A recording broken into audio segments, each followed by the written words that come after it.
যে আমার বিরুদ্ধে এবং আমার ছেলে খন্দকার মাহবুব হোসেন এবং স্বাস্থ্য অধিদপ্তরের একজন কর্মকর্তা ডাক্তার মাহবুব রহমান সাহেব, এই তিনজনের বিরুদ্ধে একটি মিথ্যা বানোয়াট মামলা হয়েছিল।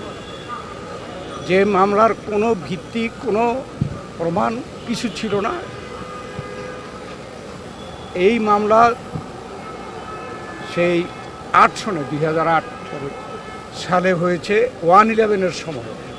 তো সেই হিসাবে আপনারা দেখতে পাবেন যে প্রায় 16 বছর এই মামলা চলেছে, কিন্তু সরকার পক্ষ থেকে যে প্রাথমিক তথ্য প্রমাণ দিয়ে এই মামলায় অভিযোগ করবে এবং সেটা প্রমাণ করবে এরকম কোনো তথ্য উপাত্ত দিতে পারে নাই, যার প্রেক্ষিতে এতদিন পরে আজকে যে মহামান্য আদালত, সে আদালত আমাদেরকে এই মামলা থেকে খালাস দিয়েছে। এই মামলার মাধ্যমে আমরা দেখতে পাচ্ছি যে 111-এর পরে এবং তারপরে যে শেখ হাসিনার সরকার এই মিথ্যা মামলাগুলোকে কেন্দ্র করে আমাদেরকে নির্যাতিত করেছে।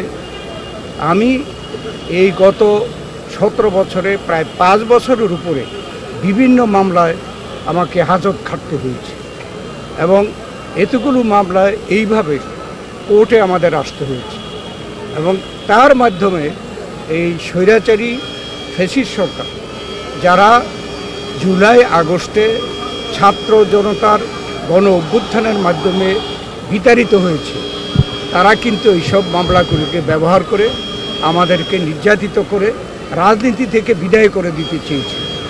কিন্তু আজকে এদেশের মানুষের বিচারে এবং আল্লাহর হুকুমে কিন্তু তাদেরকেই পদত্যাগ করে দেশ থেকে পালাতে হয়েছে।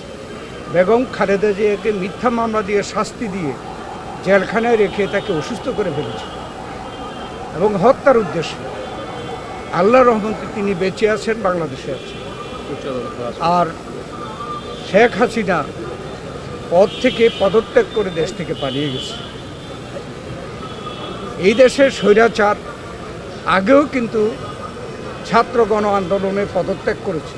তারা হলো যেমন হোসেন মোহাম্মদ এরশাদ, কিন্তু হোসেন মোহাম্মদ এরশাদ দেশ থেকে পালিয়ে যায়নি, কিন্তু শেখ হাসিনা পালিয়ে গেছে। তার থেকেই বোঝা যায় যে তারা কত দুর্বল, কত অন্যায়, অপরাধ, নির্যাতন এদেশের মানুষকে করেছে শুধু ক্ষমতায় টিকে থাকার জন্য।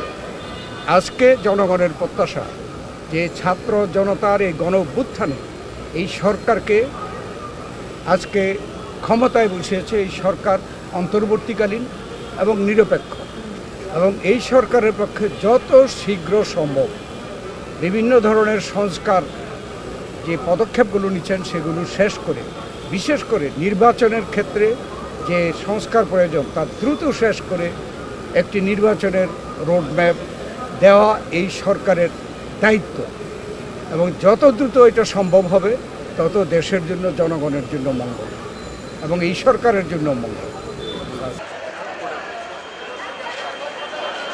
জি বিষয় না।